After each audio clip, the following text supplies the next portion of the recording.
Paul Drayson, driver and co-owner of Drayson Racing, says OEMs have the challenge of taking on new clean technology after inheriting an infrastructure from the past where challenges exist, such as pressed steel that uses huge amounts of water and energy.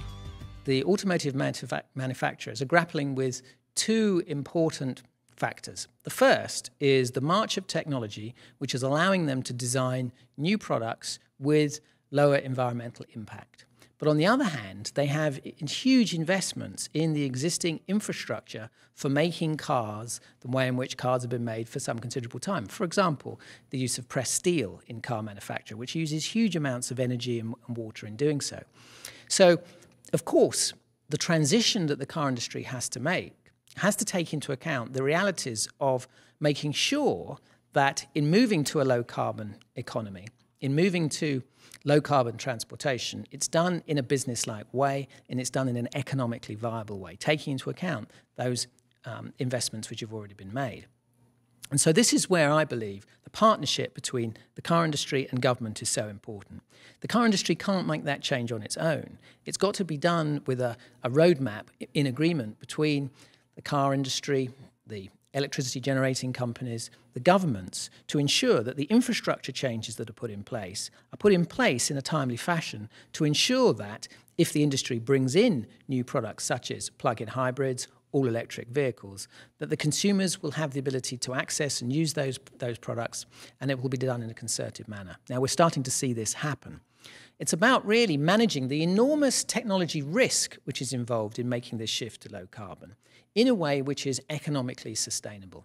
Now, of course, we've been through this terrible economic downturn globally, and so really this has not been the easiest time in which to contemplate making this shift to a low-carbon industry.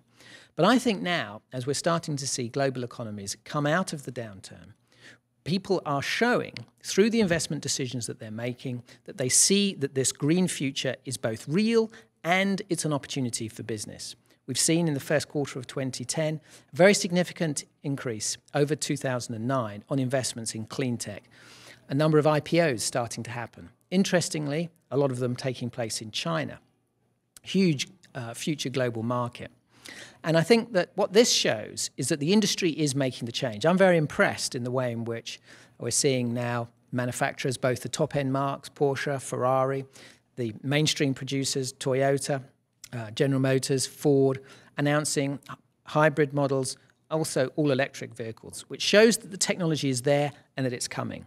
But the fundamental thing that we have yet to do is to reinforce in the minds of the consumer that these vehicles are the future for them. Because this risk that they're taking in terms of making this shift is one which they have to be supported in doing. That's the role of a partnership between industry and government in making that viable for people.